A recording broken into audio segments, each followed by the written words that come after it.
I could get my clothes on, through my little grove, which, by the way, was by this time grown to be a very thick wood. I say, regardless of danger I went without my arms, which was not my custom to do, but I was surprised when, turning my eyes to the sea, I presently saw a boat at about 1.5 leagues distance, standing in for the shore, with a shoulder of mutton sail, as they call it, and the wind blowing pretty fair to bring them in. Also I observed, presently, that they did not come from that side which the shore lay on, but from the southernmost end of the island. Upon this I called Friday in, and bade him lie close, for these were not the people we looked for, and that we might not know yet whether they were friends or enemies.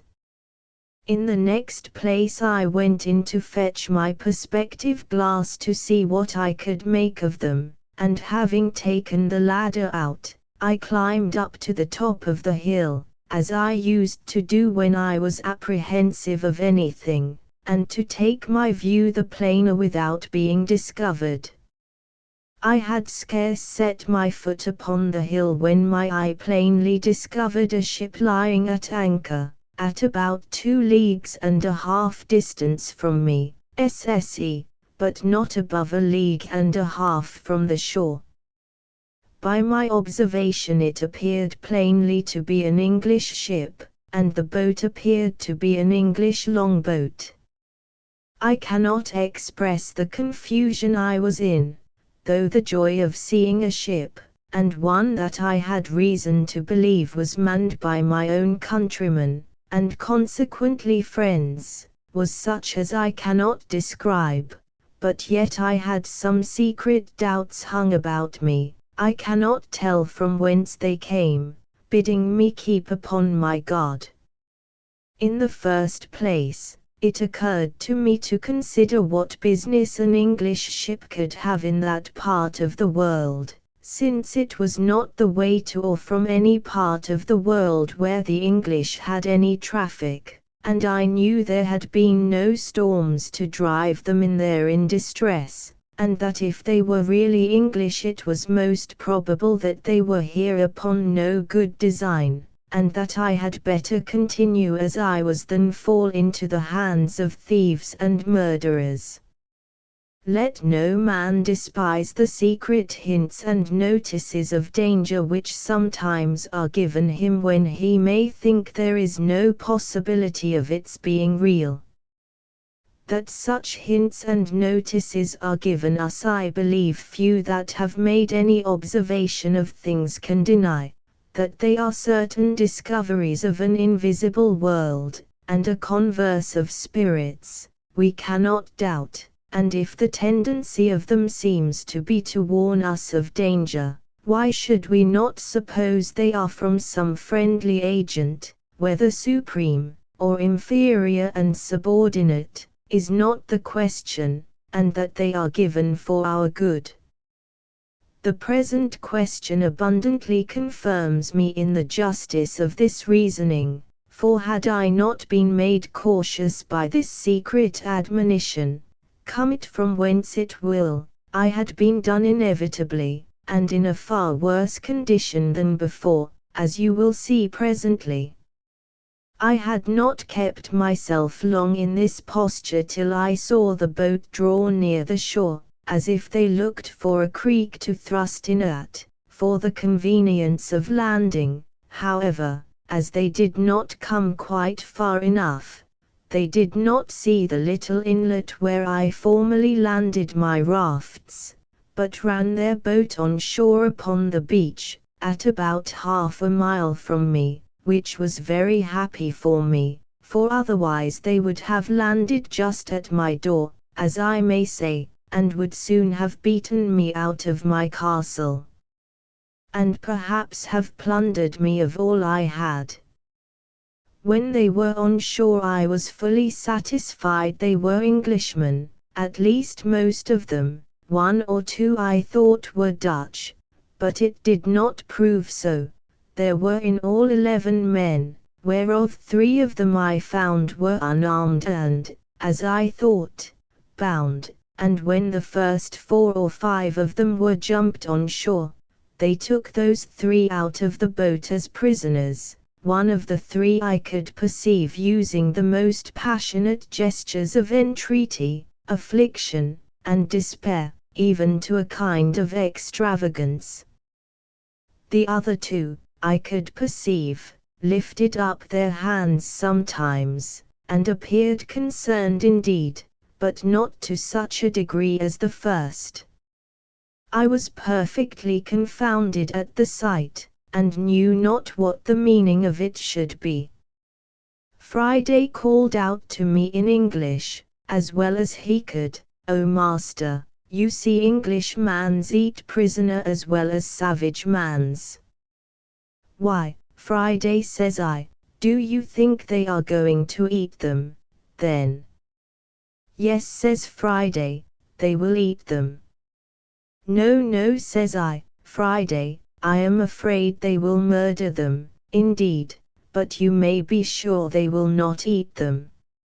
All this while I had no thought of what the matter really was, but stood trembling with the horror of the sight, expecting every moment when the 3 prisoners should be killed. Nay, once I saw one of the villains lift up his arm with a great cutlass, as the seamen call it, or sword, to strike one of the poor men, and I expected to see him fall every moment, at which all the blood in my body seemed to run chill in my veins. I wished heartily now for the Spaniard, and the savage that had gone with him, or that I had any way to have come undiscovered within shot of them, that I might have secured the 3 men, for I saw no firearms they had among them, but it fell out to my mind another way. After I had observed the outrageous usage of the 3 men by the insolent seamen, I observed the fellows run scattering about the island, as if they wanted to see the country. I observed that the 3 other men had liberty to go also where they pleased, but they sat down all 3 upon the ground, very pensive, and looked like men in despair. This put me in mind of the first time when I came on shore, and began to look about me, how I gave myself over for lost, how wildly I looked round me, what dreadful apprehensions I had, and how I lodged in the tree all night for fear of being devoured by wild beasts. As I knew nothing that night of the supply I was to receive by the providential driving of the ship nearer the land by the storms and tide, by which I have since been so long nourished and supported, so these 3 poor desolate men knew nothing how certain of deliverance and supply they were, how near it was to them, and how effectually and really they were in a condition of safety, at the same time that they thought themselves lost and their case desperate.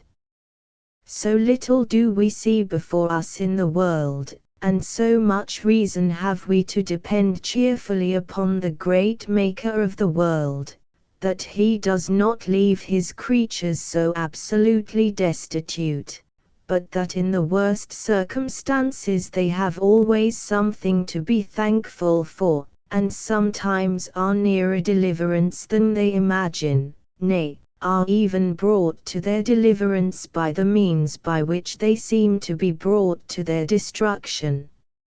It was just at high water when these people came on shore, and while they rambled about to see what kind of a place they were in, they had carelessly stayed till the tide was spent, and the water was ebbed considerably away, leaving their boat aground.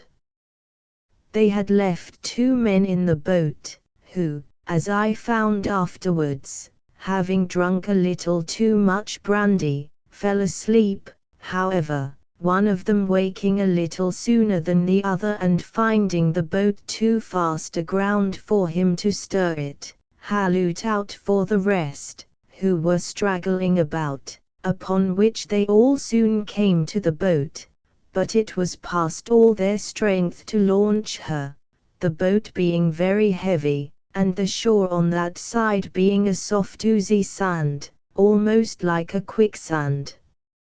In this condition, like true seamen, who are, perhaps, the least of all mankind given to forethought, they gave it over, and away they strolled about the country again, and I heard one of them say aloud to another, calling them off from the boat, "Why, let her alone, Jack, can't you, she'll float next tide," by which I was fully confirmed in the main inquiry of what countrymen they were. All this while I kept myself very close, not once daring to stir out of my castle any farther than to my place of observation near the top of the hill, and very glad I was to think how well it was fortified. I knew it was no less than 10 hours before the boat could float again, and by that time it would be dark, and I might be at more liberty to see their motions, and to hear their discourse, if they had any.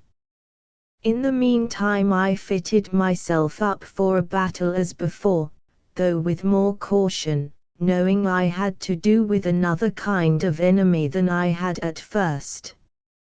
I ordered Friday also, whom I had made an excellent marksman with his gun, to load himself with arms.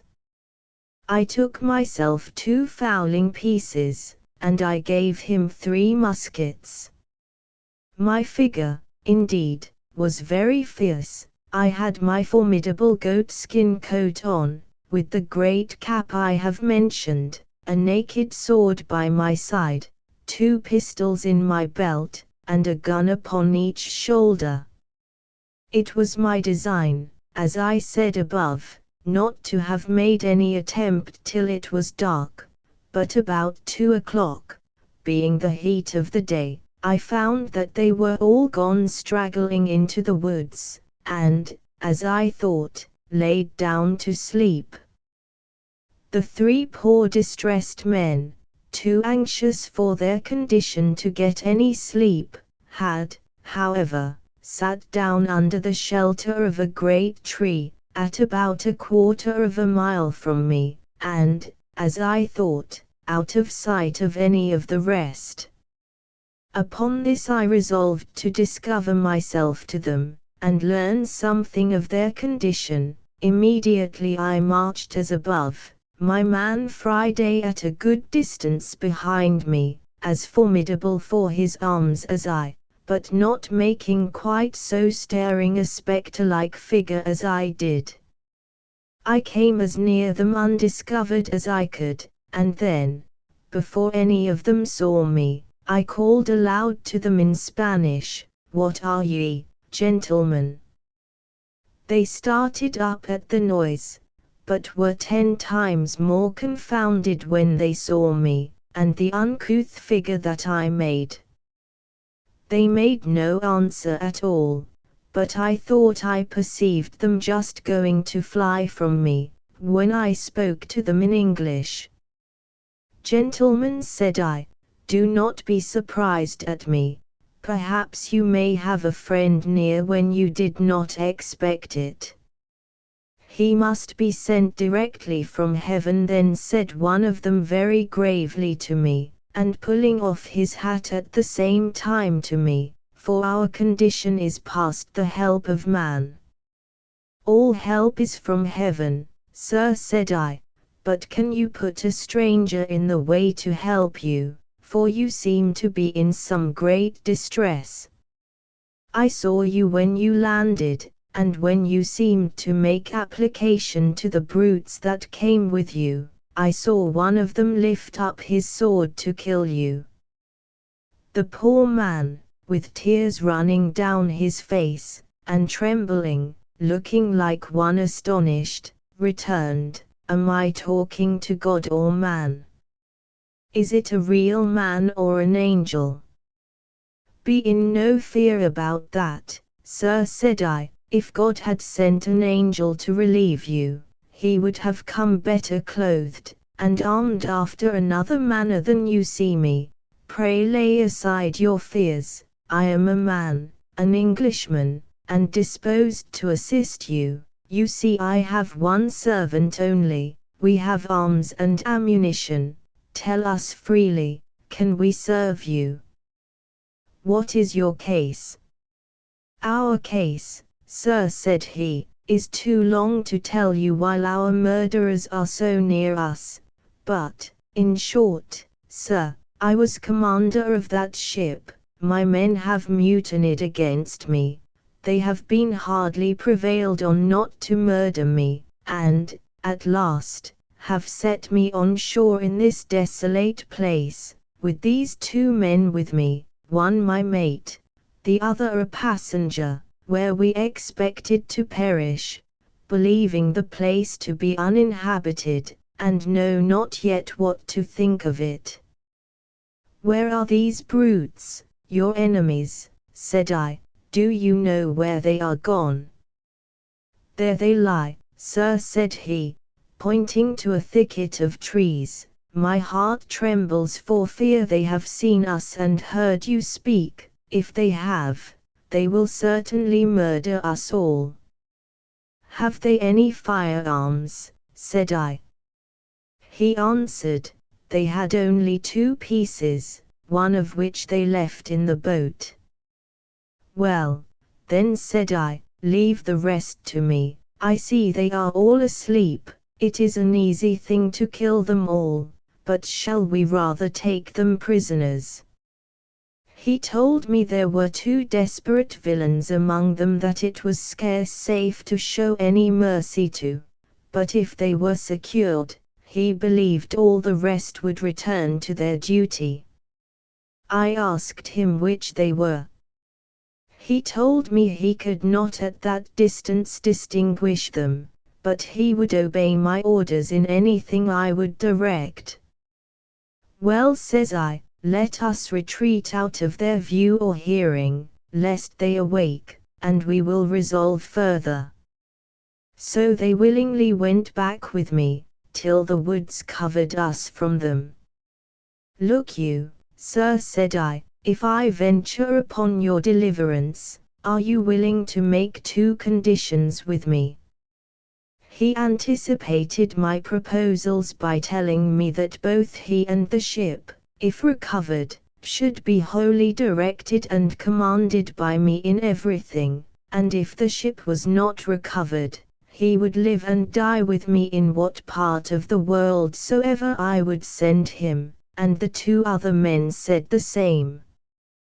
Well, says I, my conditions are but 2. First, that while you stay in this island with me, you will not pretend to any authority here, and if I put arms in your hands, you will, upon all occasions, give them up to me, and do no prejudice to me or mine upon this island, and in the meantime be governed by my orders. Secondly, that if the ship is or may be recovered, you will carry me and my man to England passage free.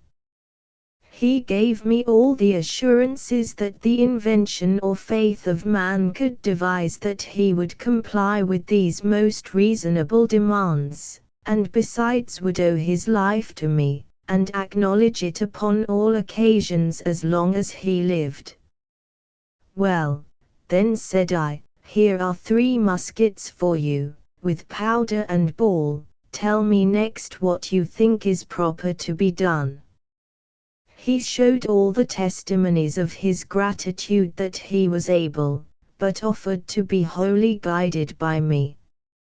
I told him I thought it was very hard venturing anything,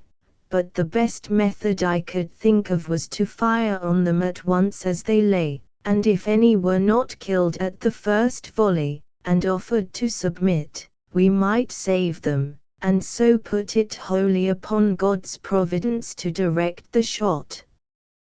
He said, very modestly, that he was loath to kill them if he could help it, but that those two were incorrigible villains, and had been the authors of all the mutiny in the ship, and if they escaped, we should be undone still, for they would go on board and bring the whole ship's company, and destroy us all. Well, then, says I, necessity legitimates my advice, for it is the only way to save our lives. However, seeing him still cautious of shedding blood, I told him they should go themselves, and manage as they found convenient. In the middle of this discourse we heard some of them awake, and soon after we saw two of them on their feet. I asked him if either of them were the heads of the mutiny. He said, "No." Well, then, said I, you may let them escape, and Providence seems to have awakened them on purpose to save themselves. Now, says I, if the rest escape you, it is your fault. Animated with this, he took the musket I had given him in his hand, and a pistol in his belt, and his two comrades with him, with each a piece in his hand. The two men who were with him going first made some noise, at which one of the seamen who was awake turned about, and seeing them coming, cried out to the rest, but was too late then, for the moment he cried out they fired, I mean the two men, the captain wisely reserving his own piece. They had so well aimed their shot at the men they knew, that one of them was killed on the spot, and the other very much wounded, but not being dead, he started up on his feet, and called eagerly for help to the other, but the captain stepping to him, told him it was too late to cry for help, he should call upon God to forgive his villainy, and with that word knocked him down with the stock of his musket, so that he never spoke more. There were 3 more in the company, and one of them was slightly wounded. By this time I was come, and when they saw their danger, and that it was in vain to resist, they begged for mercy. The captain told them he would spare their lives if they would give him an assurance of their abhorrence of the treachery they had been guilty of, and would swear to be faithful to him in recovering the ship, and afterwards in carrying her back to Jamaica, from whence they came.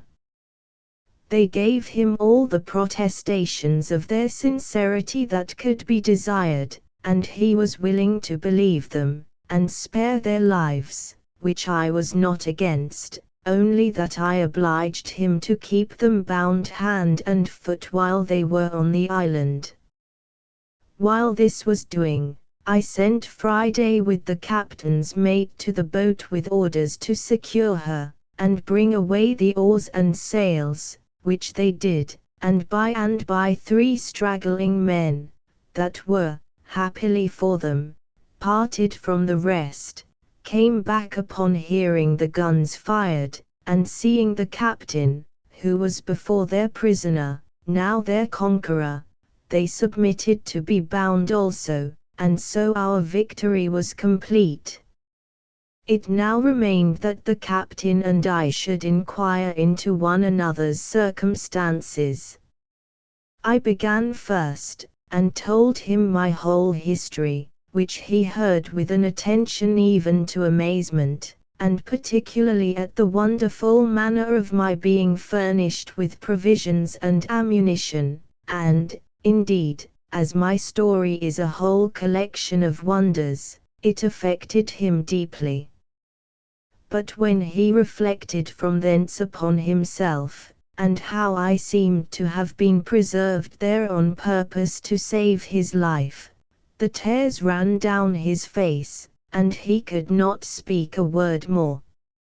After this communication was at an end, I carried him and his 2 men into my apartment, leading them in just where I came out, viz. at the top of the house, where I refreshed them with such provisions as I had, and showed them all the contrivances I had made during my long inhabiting that place. All I showed them, all I said to them, was perfectly amazing, but above all, the captain admired my fortification, and how perfectly I had concealed my retreat with a grove of trees, which having been now planted nearly 20 years, and the trees growing much faster than in England, was become a little wood, so thick that it was impassable in any part of it but at that one side where I had reserved my little winding passage into it. I told him this was my castle and my residence, but that I had a seat in the country, as most princes have, whither I could retreat upon occasion, and I would show him that to another time. But at present our business was to consider how to recover the ship. He agreed with me as to that, but told me he was perfectly at a loss what measures to take, for that there were still 26 hands on board, who, having entered into a cursed conspiracy, by which they had all forfeited their lives to the law, would be hardened in it now by desperation, and would carry it on, knowing that if they were subdued they would be brought to the gallows as soon as they came to England, or to any of the English colonies, and that, therefore, there would be no attacking them with so small a number as we were. I mused for some time on what he had said, and found it was a very rational conclusion, and that therefore something was to be resolved on speedily, as well to draw the men on board into some snare for their surprise as to prevent their landing upon us, and destroying us.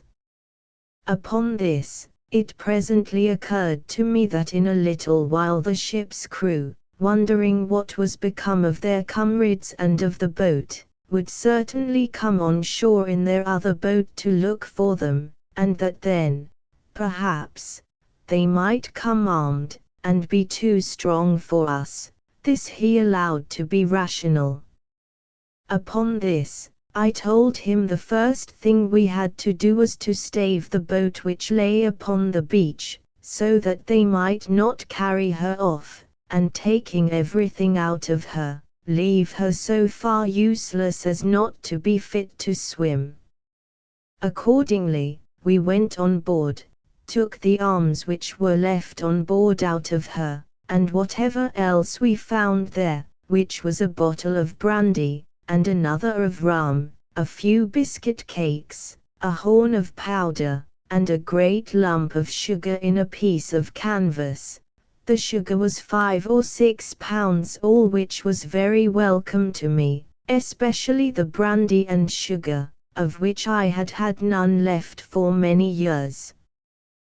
When we had carried all these things on shore, the oars, mast, sail, and rudder of the boat were carried away before we knocked a great hole in her bottom, that if they had come strong enough to master us, yet they could not carry off the boat.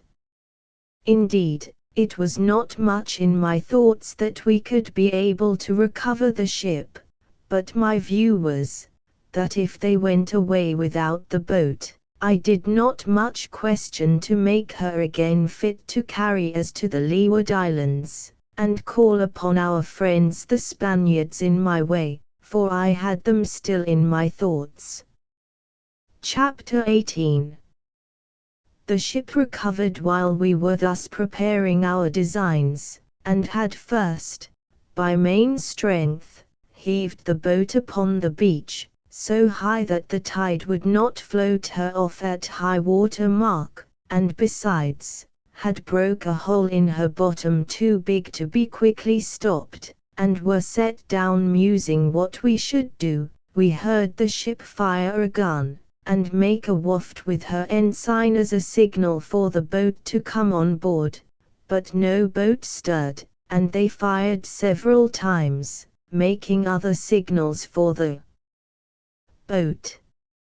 At last, when all their signals and firing proved fruitless, and they found the boat did not stir, we saw them, by the help of my glasses, hoist another boat out and row towards the shore, and we found, as they approached, that there were no less than 10 men in her, and that they had firearms with them. As the ship lay almost 2 leagues from the shore, we had a full view of them as they came, and a plain sight even of their faces, because the tide having set them a little to the east of the other boat, they rowed up under shore, to come to the same place where the other had landed, and where the boat lay. By this means, I say, we had a full view of them, and the captain knew the persons and characters of all the men in the boat, of whom, he said, there were 3 very honest fellows, who, he was sure, were led into this conspiracy by the rest, being overpowered and frightened, but that as for the boatswain, who it seems was the chief officer among them, and all the rest, they were as outrageous as any of the ship's crew, and were no doubt made desperate in their new enterprise, and terribly apprehensive he was that they would be too powerful for us.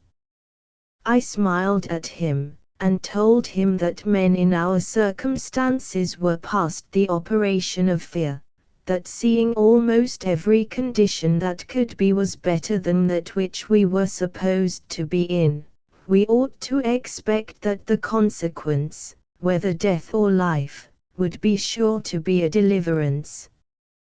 I asked him what he thought of the circumstances of my life, and whether a deliverance were not worth venturing for. And where, sir, said I, is your belief of my being preserved here on purpose to save your life, which elevated you a little while ago? For my part, said I, there seems to be but one thing amiss in all the prospect of it. What is that? Say he.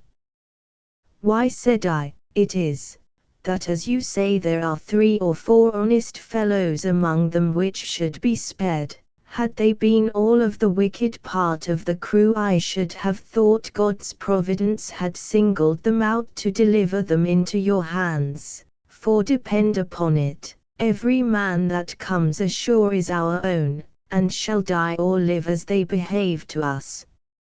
As I spoke this with a raised voice and cheerful countenance, I found it greatly encouraged him, so we set vigorously to our business. We had, upon the first appearance of the boats coming from the ship, considered of separating our prisoners, and we had, indeed, secured them effectually. 2 of them, of whom the captain was less assured than ordinary, I sent with Friday, and one of the 3 delivered men, to my cave, where they were remote enough, and out of danger of being heard or discovered, or of finding their way out of the woods if they could have delivered themselves. Here they left them bound, but gave them provisions, and promised them, if they continued there quietly, to give them their liberty in a day or 2, but that if they attempted their escape they should be put to death without mercy.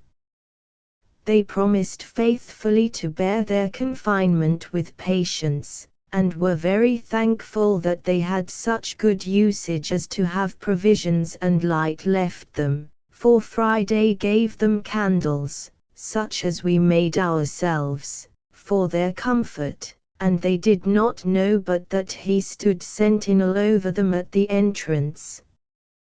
The other prisoners had better usage. 2 of them were kept pinioned, indeed, because the captain was not able to trust them, but the other 2 were taken into my service, upon the captain's recommendation, and upon their solemnly engaging to live and die with us. So with them and the 3 honest men we were 7 men, well armed, and I made no doubt we should be able to deal well enough with the 10 that were coming, considering that the captain had said there were 3 or 4 honest men among them also. As soon as they got to the place where their other boat lay, they ran their boat into the beach and came all on shore, hauling the boat up after them, which I was glad to see, for I was afraid they would rather have left the boat at an anchor some distance from the shore, with some hands in her to guard her, and so we should not be able to seize the boat. Being on shore, the first thing they did, they ran all to their other boat, and it was easy to see they were under a great surprise to find her stripped, as above, of all that was in her, and a great hole in her bottom. After they had mused a while upon this, they set up 2 or 3 great shouts, hallooing with all their might, to try if they could make their companions hear, but all was to no purpose. Then they came all close in a ring, and fired a volley of their small arms, which indeed we heard, and the echoes made the woods ring. But it was all one, those in the cave, we were sure, could not hear, and those in our keeping, though they heard it well enough, yet durst give no answer to them. They were so astonished at the surprise of this, that, as they told us afterwards, they resolved to go all on board again to their ship, and let them know that the men were all murdered, and the longboat staved. Accordingly, they immediately launched their boat again, and got all of them on board. The captain was terribly amazed, and even confounded, at this, believing they would go on board the ship again and set sail, giving their comrades over for lost, and so he should still lose the ship, which he was in hopes we should have recovered, but he was quickly as much frightened the other way. They had not been long put off with the boat, when we perceived them all coming on shore again, but with this new measure in their conduct, which it seems they consulted together upon, viz. to leave 3 men in the boat, and the rest to go on shore, and go up into the country to look for their fellows. This was a great disappointment to us, for now we were at a loss what to do, as our seizing those 7 men on shore would be no advantage to us if we let the boat escape, because they would row away to the ship, and then the rest of them would be sure to weigh and set sail, and so our recovering the ship would be lost. However, we had no remedy but to wait and see what the issue of things might present. The 7 men came on shore, and the 3 who remained in the boat put her off to a good distance from the shore, and came to an anchor to wait for them, so that it was impossible for us to come at them in the boat. Those that came on shore kept close together, marching towards the top of the little hill under which my habitation lay, and we could see them plainly, though they could not perceive us. We should have been very glad if they would have come nearer us, so that we might have fired at them, or that they would have gone farther off, that we might come abroad. But when they were come to the brow of the hill where they could see a great way into the valleys and woods, which lay towards the northeast part, and where the island lay lowest, they shouted and hallooed till they were weary, and not caring, it seems, to venture far from the shore, nor far from one another, they sat down together under a tree to consider it. Had they thought fit to have gone to sleep there, as the other part of them had done, they had done the job for us, but they were too full of apprehensions of danger to venture to go to sleep, though they could not tell what the danger was they had to fear. The captain made a very just proposal to me upon this consultation of theirs, viz. that perhaps they would all fire a volley again, to endeavour to make their fellows hear, and that we should all sally upon them just at the juncture when their pieces were all discharged, and they would certainly yield, and we should have them without bloodshed.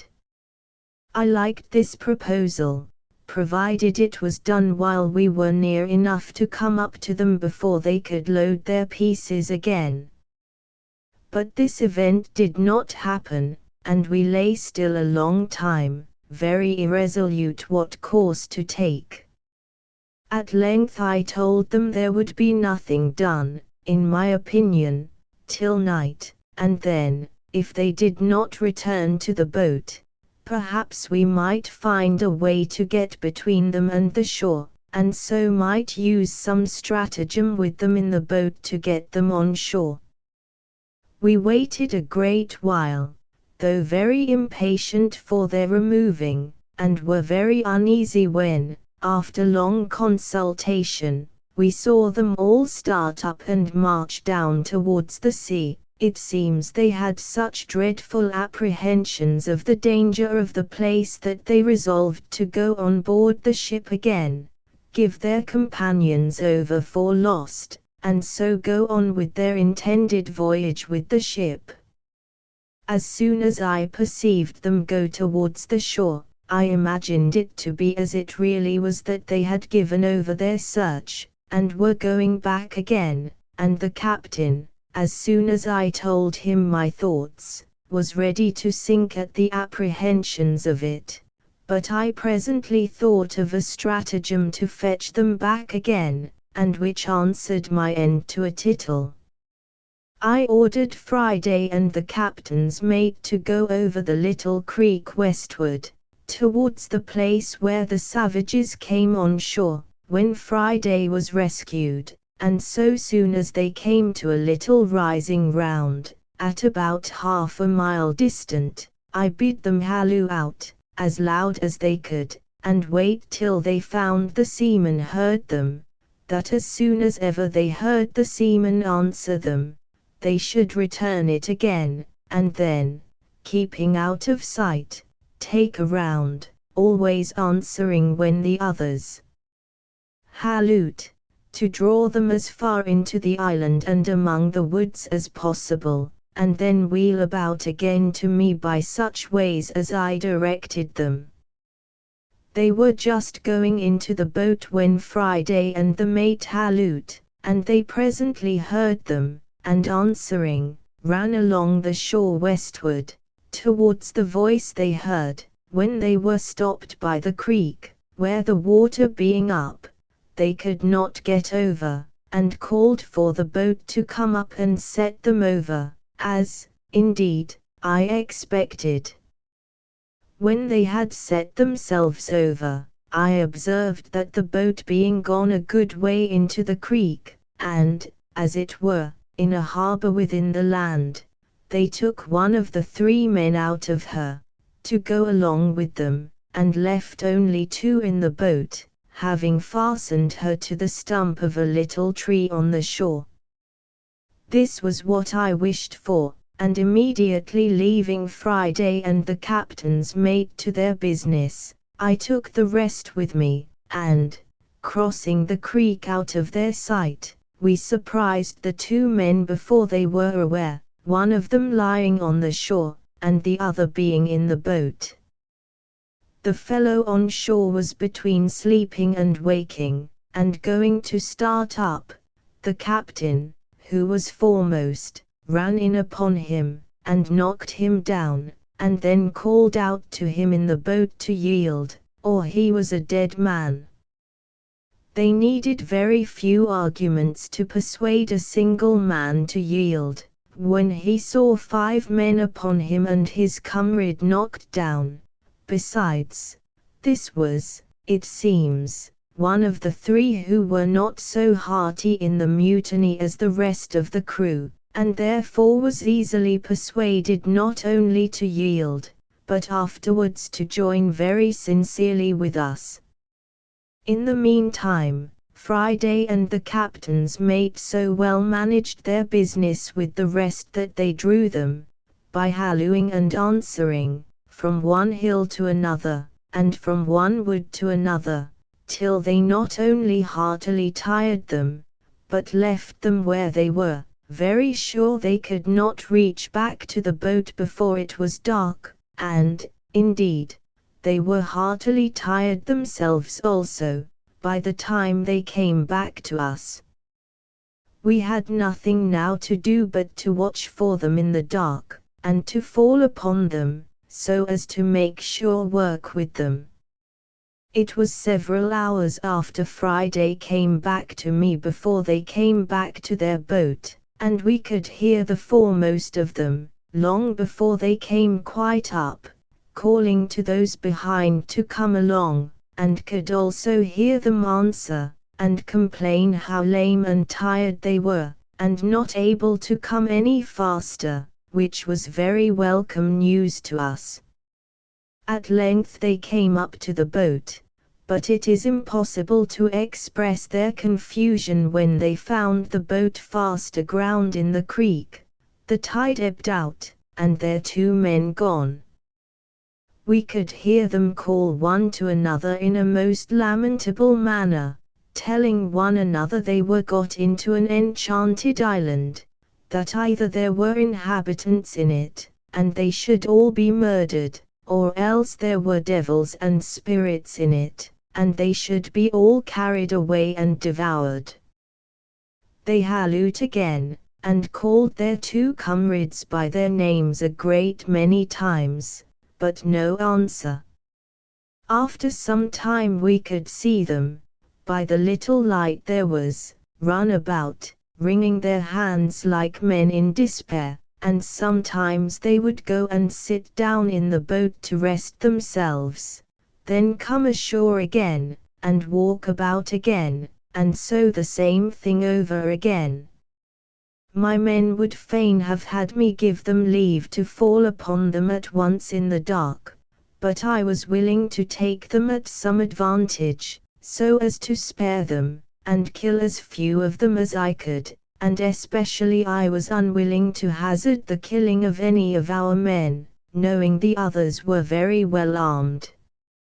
I resolved to wait, to see if they did not separate, and therefore, to make sure of them, I drew my ambuscade nearer, and ordered Friday and the captain to creep upon their hands and feet, as close to the ground as they could, that they might not be discovered, and get as near them as they could possibly before they offered to fire. They had not been long in that posture when the boatswain, who was the principal ringleader of the mutiny, and had now shown himself the most dejected and dispirited of all the rest, came walking towards them, with 2 more of the crew. The captain was so eager at having this principal rogue so much in his power, that he could hardly have patience to let him come so near as to be sure of him, for they only heard his tongue before, but when they came nearer, the captain and Friday, starting up on their feet, let fly at them. The boatswain was killed upon the spot, the next man was shot in the body, and fell just by him, though he did not die till an hour or 2 after, and the third ran for it. At the noise of the fire I immediately advanced with my whole army, which was now 8 men, viz. Myself, Generalissimo, Friday, my Lieutenant General, the captain and his 2 men, and the 3 prisoners of war whom we had trusted with arms. We came upon them, indeed, in the dark, so that they could not see our number, and I made the man they had left in the boat, who was now one of us, to call them by name, to try if I could bring them to a parley, and so perhaps might reduce them to terms, which fell out just as we desired, for indeed it was easy to think, as their condition then was, they would be very willing to capitulate. So he calls out as loud as he could to one of them, "Tom Smith! Tom Smith!" Tom Smith answered immediately, "Is that Robinson?" for it seems he knew the voice. The other answered, For God's sake, Tom Smith, throw down your arms and yield, or you are all dead men this moment." "Who must we yield to?" "Where are they?" says Smith again. "Here they are," says he. "Here's our captain and 50 men with him, have been hunting you these 2 hours. The boatswain is killed, Will Fry is wounded, and I am a prisoner, and if you do not yield you are all lost." "Will they give us quarter, then?" says Tom Smith, "and we will yield." "I'll go and ask, if you promise to yield," said Robinson. So he asked the captain, and the captain himself then calls out, "You, Smith, you know my voice. If you lay down your arms immediately and submit, you shall have your lives, all but Will Atkins." Upon this Will Atkins cried out, "For God's sake, Captain, give me quarter, what have I done?" "They have all been as bad as I," which, by the way, was not true, for it seems this Will Atkins was the first man that laid hold of the captain when they first mutinied, and used him barbarously in tying his hands and giving him injurious language. However, the captain told him he must lay down his arms at discretion, and trust to the governor's mercy, by which he meant me, for they all called me governor.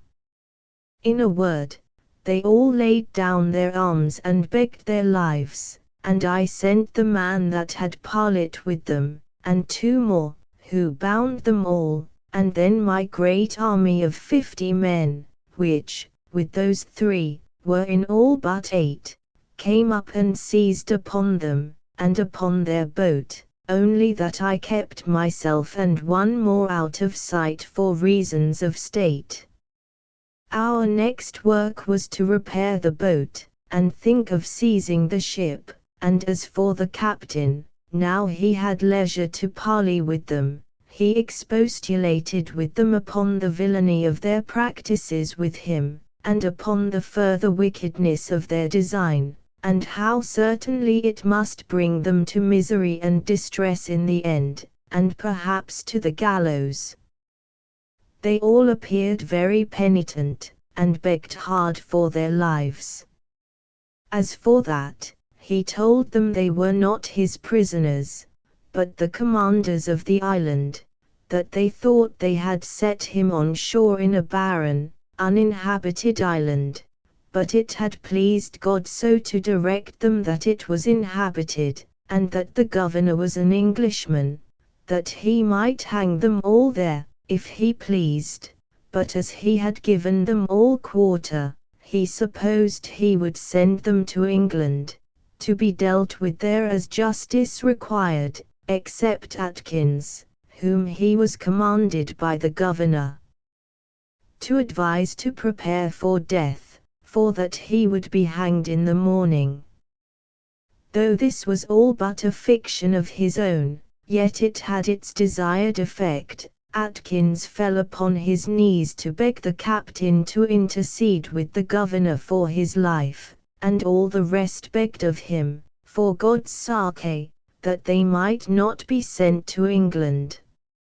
It now occurred to me that the time of our deliverance was come, and that it would be a most easy thing to bring these fellows in to be hearty in getting possession of the ship, so I retired in the dark from them, that they might not see what kind of a governor they had, and called the captain to me. When I called, at a good distance, one of the men was ordered to speak again, and say to the captain, "Captain, the commander calls for you," and presently the captain replied, tell his excellency. I am just coming." This more perfectly amazed them, and they all believed that the commander was just by, with his 50 men. Upon the captain coming to me, I told him my project for seizing the ship, which he liked wonderfully well, and resolved to put it in execution the next morning.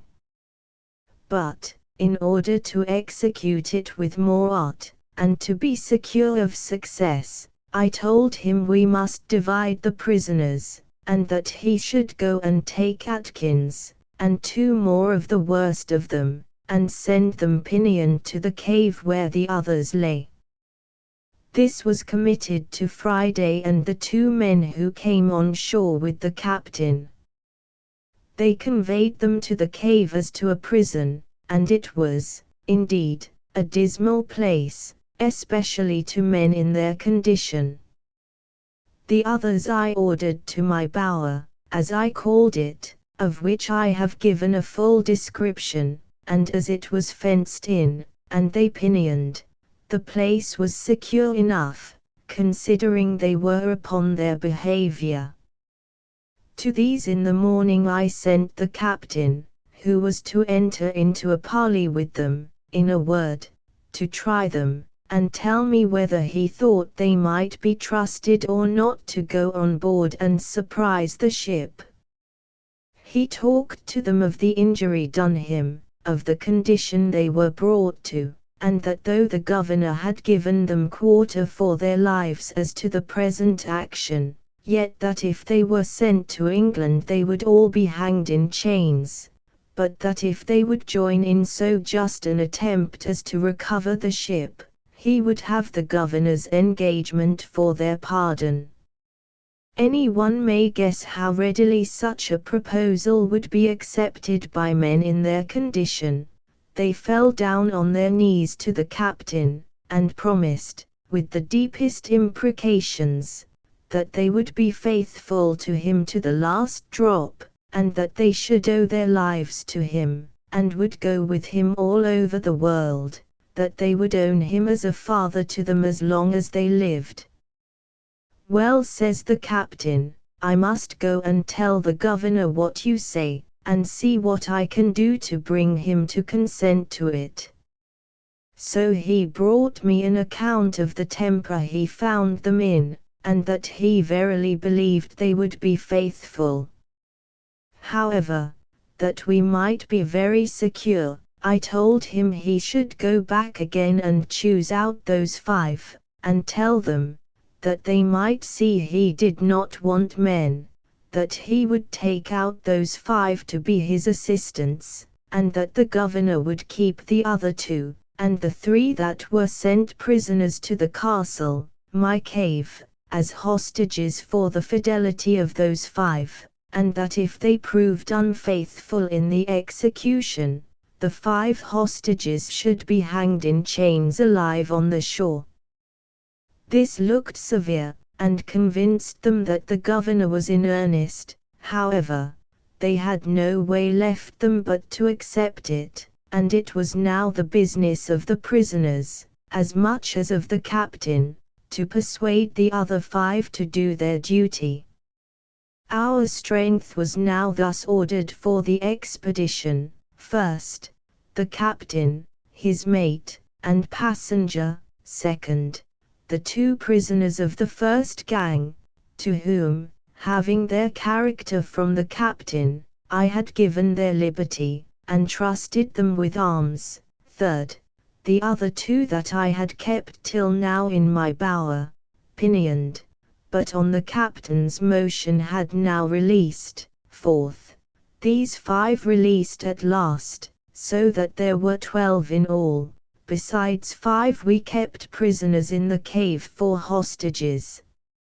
I asked the captain if he was willing to venture with these hands on board the ship, but as for me and my man Friday, I did not think it was proper for us to stir, having 7 men left behind, and it was employment enough for us to keep them asunder, and supply them with victuals. As to the 5 in the cave, I resolved to keep them fast, but Friday went in twice a day to them, to supply them with necessaries, and I made the other 2 carry provisions to a certain distance, where Friday was to take them.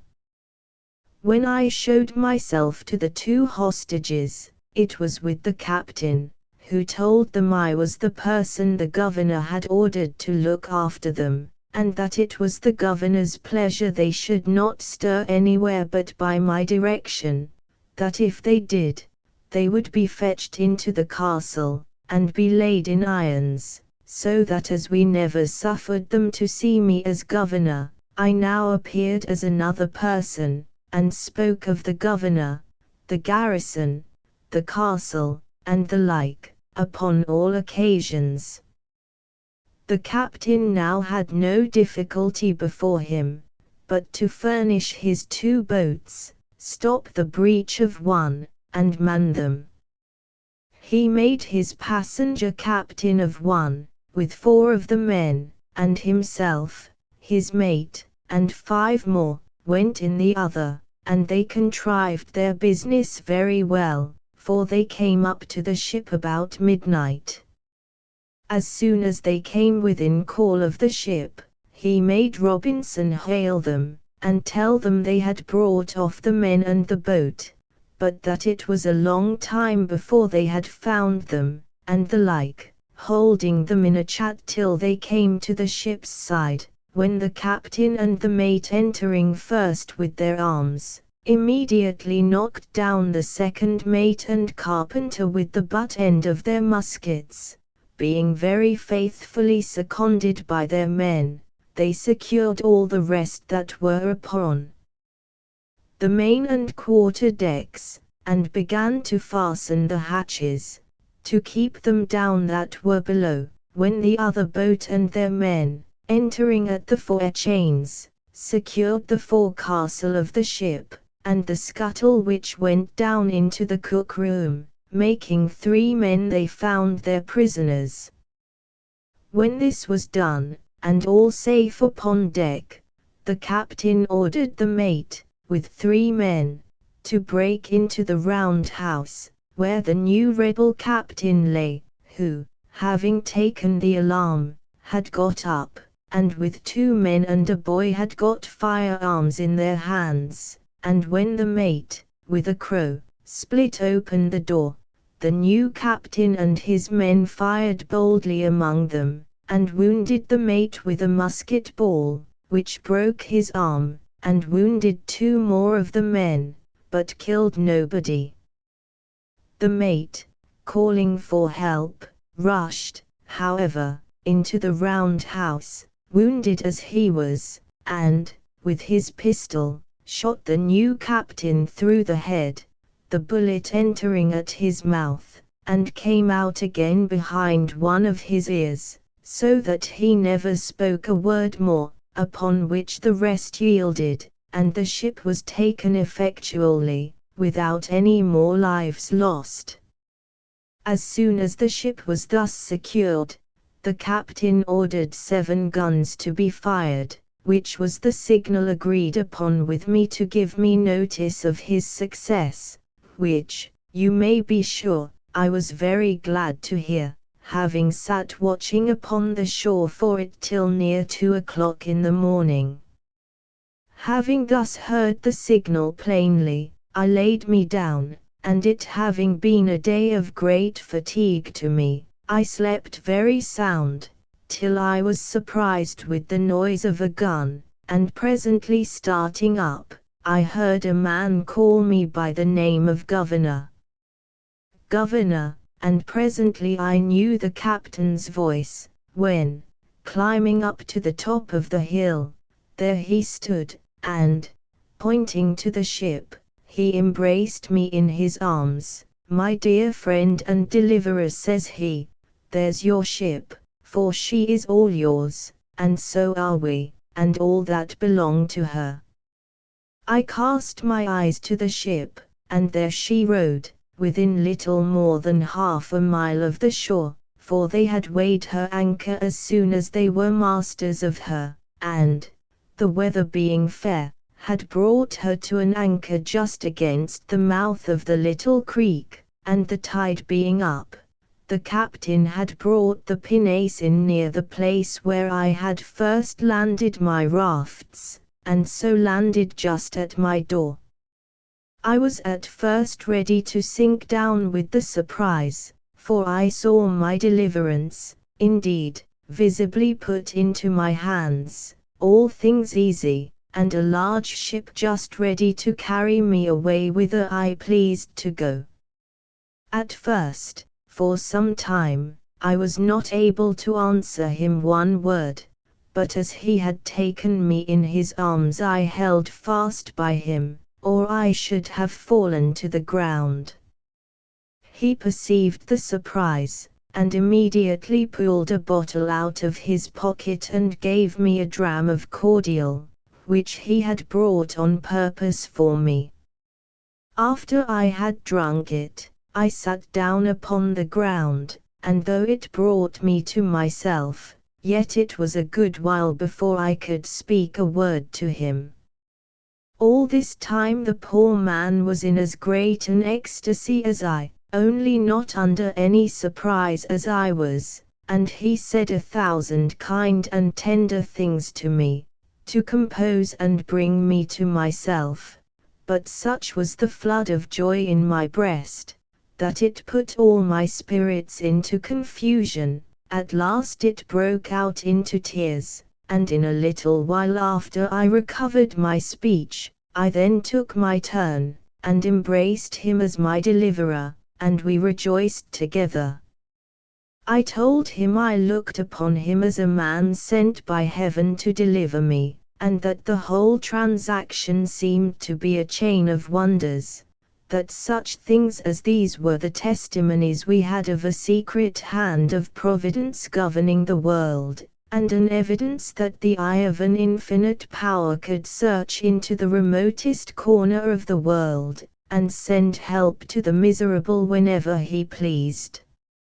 I forgot not to lift up my heart in thankfulness to heaven, and what heart could forbear to bless him, who had not only in a miraculous manner provided for me in such a wilderness, and in such a desolate condition, but from whom every deliverance must always be acknowledged to proceed.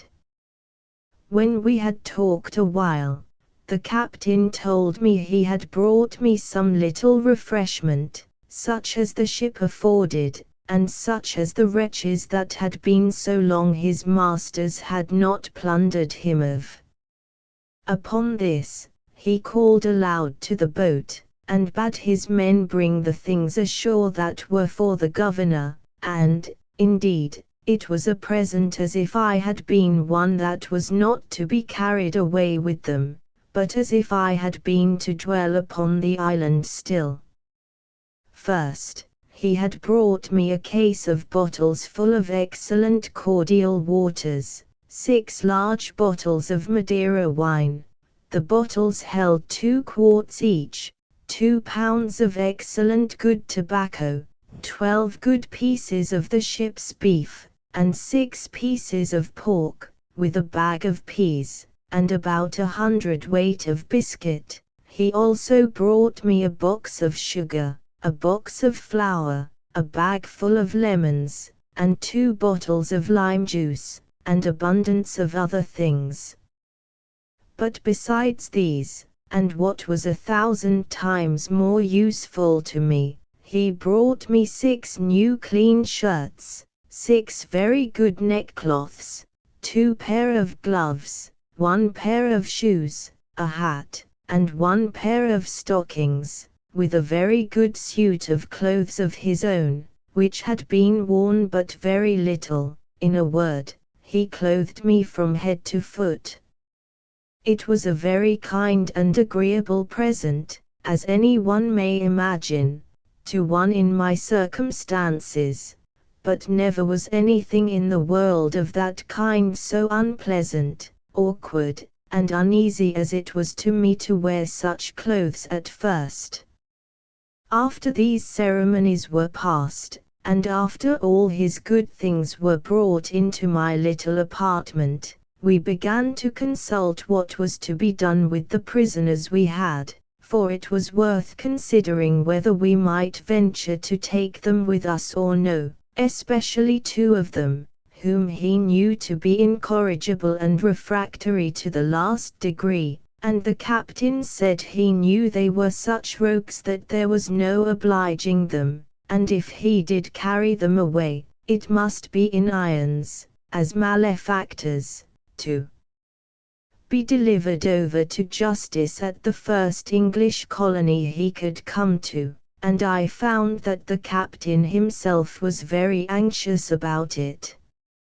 Upon this, I told him that, if he desired it, I would undertake to bring the two men he spoke of to make it their own request that he should leave them upon the island. "I should be very glad of that," says the captain, "with all my heart." "Well," says I will send for them up and talk with them for you. So I caused Friday and the two hostages, for they were now discharged, their comrades having performed their promise, I caused them to go to the cave, and bring up the 5 men, pinioned as they were, to the bower, and keep them there till I came. After some time, I came thither dressed in my new habit, and now I was called governor again. Being all met, and the captain with me, I caused the men to be brought before me, and I told them I had got a full account of their villainous behavior to the captain, and how they had run away with the ship, and were preparing to commit further robberies, but that Providence had ensnared them in their own ways, and that they were fallen into the pit which they had dug for others. I let them know that by my direction the ship had been seized, that she lay now in the road, and they might see by and by that their new captain had received the reward of his villainy, and that they would see him hanging at the yardarm. That, as to them, I wanted to know what they had to say why I should not execute them as pirates, taken in the fact, as by my commission they could not doubt but I had authority so to do. One of them answered in the name of the rest, that they had nothing to say but this, that when they were taken the captain promised them their lives, and they humbly implored my mercy. But I told them I knew not what mercy to show them, for as for myself, I had resolved to quit the island with all my men, and had taken passage with the captain to go to England, and as for the captain, he could not carry them to England other than as prisoners in irons, to be tried for mutiny and running away with the ship, the consequence of which, they must needs know, would be the gallows, so that I could not tell what was best for them, unless they had a mind to take their fate in the island. If they desired that, as I had liberty to leave the island, I had some inclination to give them their lives, if they thought they could shift on shore. They seemed very thankful for it, and said they would much rather venture to stay there than be carried to England to be hanged. So I left it on that issue. However, the captain seemed to make some difficulty of it, as if he durst not leave them there. Upon this I seemed a little angry with the captain, and told him that they were my prisoners, not his, and that seeing I had offered them so much favor, I would be as good as my word, and that if he did not think fit to consent to it I would set them at liberty, as I found them, and if he did not like it he might take them again if he could catch them. Upon this they appeared very thankful, and I accordingly set them at liberty, and bade them retire into the woods, to the place whence they came, and I would leave them some firearms, some ammunition, and some directions how they should live very well if they thought fit. Upon this I prepared to go on board the ship, but told the captain I would stay that night to prepare my things, and desired him to go on board in the meantime, and keep all right in the ship, and send the boat on shore next day for me, ordering him, at all events, to cause the new captain, who was killed, to be hanged at the yardarm, that these men might see him. When the captain was gone I sent for the men up to me to my apartment, and entered seriously into discourse with them on their circumstances. I told them I thought they had made a right choice, that if the captain had carried them away they would certainly be hanged. I showed them the new captain hanging at the yardarm of the ship, and told them they had nothing less to expect. When they had all declared their willingness to stay, I then told them I would let them into the story of my living there, and put them into the way of making it easy to them. Accordingly, I gave them the whole history of the place, and of my coming to it, showed them my fortifications, the way I made my bread, planted my corn, cured my grapes, and, in a word, all that was necessary to make them easy. I told them the story also of the 17 Spaniards that were to be expected, for whom I left a letter, and made them promise to treat them in common with themselves. Here it may be noted that the captain, who had ink on board, was greatly surprised that I never hit upon a way of making ink of charcoal and water, or of something else, as I had done things much more difficult. I left them my firearms, viz. 5 muskets, 3 fowling pieces, and 3 swords. I had above a barrel and a half of powder left, for after the first year or two I used but little, and wasted none. I gave them a description of the way I managed the goats, and directions to milk and fatten them, and to make both butter and cheese. In a word, I gave them every part of my own story, and told them I should prevail with the captain to leave them 2 barrels of gunpowder more, and some garden seeds, which I told them I would have been very glad of. Also, I gave them the bag of peas which the captain had brought me to eat, and bade them be sure to sow and increase them. Chapter 19.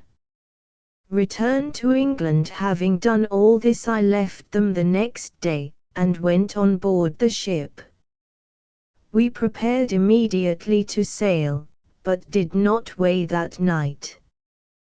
The next morning early, 2 of the 5 men came swimming to the ship's side, and making the most lamentable complaint of the other 3, begged to be taken into the ship for God's sake, for they should be murdered, and begged the captain to take them on board, though he hanged them immediately.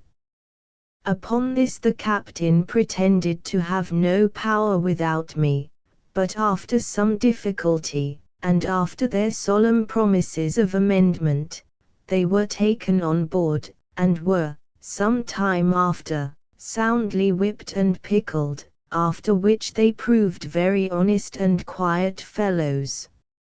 Some time after this, the boat was ordered on shore, the tide being up, with the things promised to the men, to which the captain, at my intercession, caused their chests and clothes to be added, which they took, and were very thankful for. I also encouraged them, by telling them that if it lay in my power to send any vessel to take them in, I would not forget them. When I took leave of this island, I carried on board, for relics, the great goatskin cap I had made, my umbrella, and one of my parrots, Also, I forgot not to take the money I formerly mentioned, which had lain by me so long useless that it was grown rusty or tarnished, and could hardly pass for silver till it had been a little rubbed and handled, as also the money I found in the wreck of the Spanish ship. And thus I left the island, the 19th of December, as I found by the ship's account, in the year 1686, after I had been upon it 28 years, 2 months, and 19 days, being delivered from this second captivity the same day of the month that I first made my escape in the longboat from among the Moors of Sallee. In this vessel, after a long voyage, I arrived in England the 11th of June, in the year 1687, having been 35 years absent. When I came to England I was as perfect a stranger to all the world as if I had never been known there.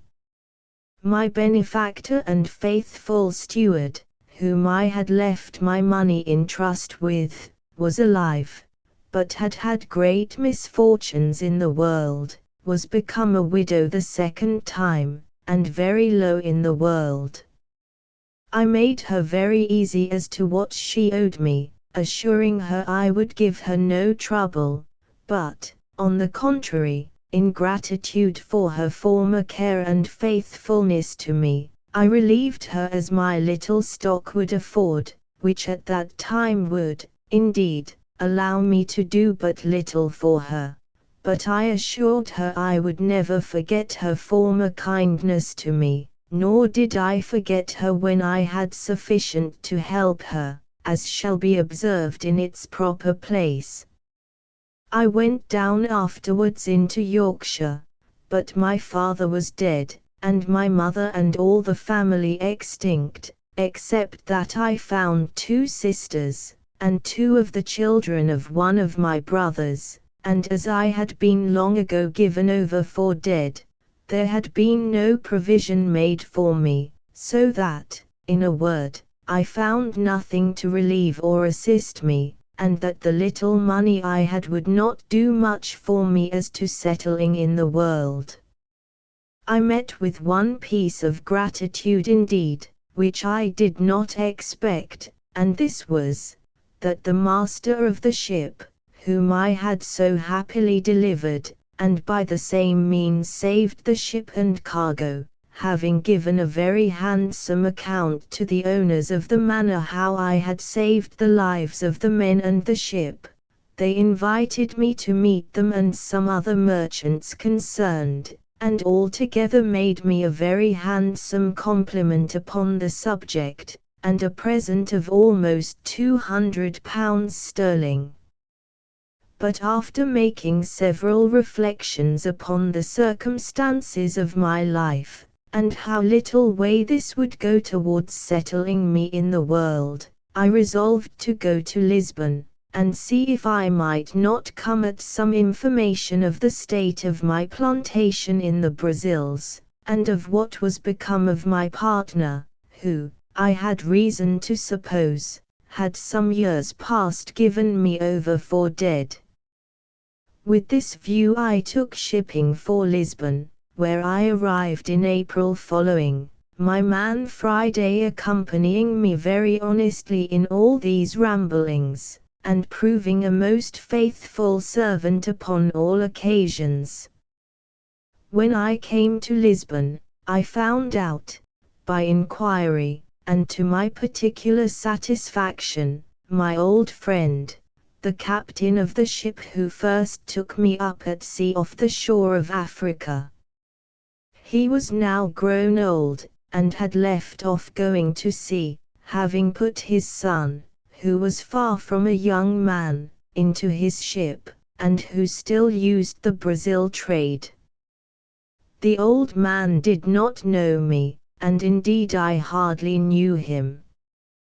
But I soon brought him to my remembrance, and as soon brought myself to his remembrance, when I told him who I was. After some passionate expressions of the old acquaintance between us, I inquired, "You may be sure, after my plantation and my partner?" The old man told me he had not been in the Brazils for about 9 years, but that he could assure me that when he came away my partner was living, but the trustees whom I had joined with him to take cognizance of my part were both dead, that, however, he believed I would have a very good account of the improvement of the plantation, for that, upon the general belief of my being cast away and drowned, my trustees had given in the account of the produce of my part of the plantation to the procurator fiscal, who had appropriated it, in case I never came to claim it, 1/3 to the king, and 2/3 to the monastery of St. Augustine, to be expended for the benefit of the poor, and for the conversion of the Indians to the Catholic faith, but that, if I appeared, or any one for me, to claim the inheritance, it would be restored, only that the improvement, or annual production, being distributed to charitable uses, could not be restored, but he assured me that the steward of the king's revenue from lands, and the providor, or steward of the monastery, had taken great care all along that the incumbent, that is to say my partner, gave every year a faithful account of the produce, of which they had duly received my moiety. I asked him if he knew to what height of improvement he had brought the plantation, and whether he thought it might be worth looking after, or whether, on my going thither, I should meet with any obstruction to my possessing my just right in the moiety.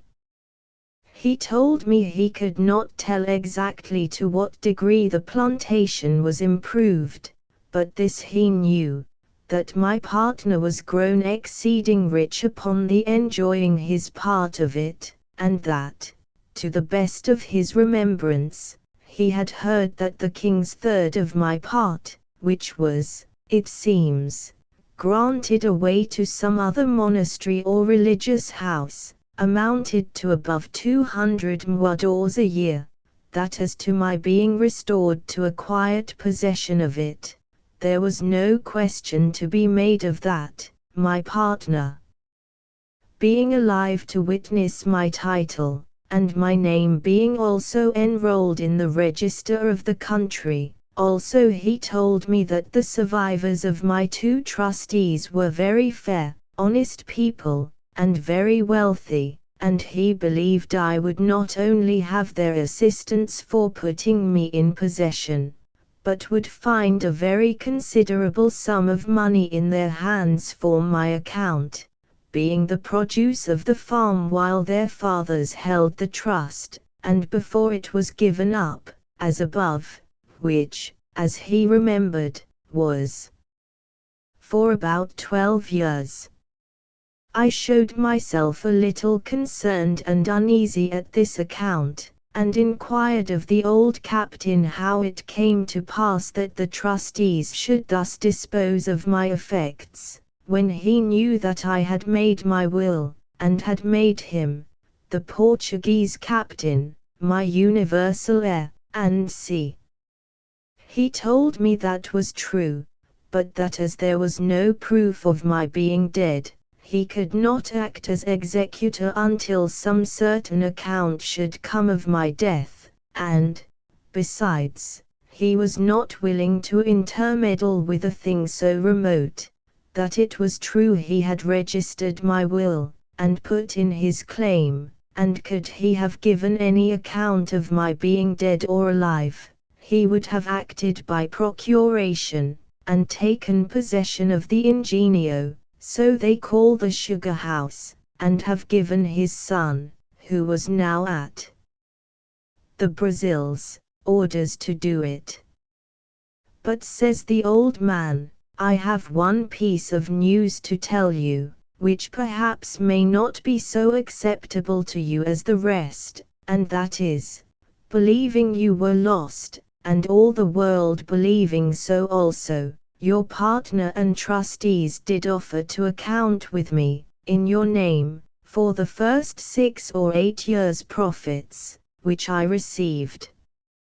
There being at that time great disbursements for increasing the works, building an ingenio, and buying slaves, it did not amount to near so much as afterwards it produced. However, says the old man, I shall give you a true account of what I have received in all, and how I have disposed of it. After a few days' further conference with this ancient friend, he brought me an account of the first 6 years' income of my plantation, signed by my partner and the merchant trustees, being always delivered in goods, viz. Tobacco in roll, and sugar in chests, besides rum, molasses, and which is the consequence of a sugar work, and I found by this account, that every year the income considerably increased, but, as above, the disbursements being large, the sum at first was small. However, the old man let me see that he was debtor to me 470 muddors of gold, besides 60 chests of sugar and 15 double rolls of tobacco, which were lost in his ship, he having been shipwrecked coming home to Lisbon, about 11 years after my having the place. The good man then began to complain of his misfortunes, and how he had been obliged to make use of my money to recover his losses, and buy him a share in a new ship. However, my old friend, says he, you shall not want a supply in your necessity, and as soon as my son returns you shall be fully satisfied.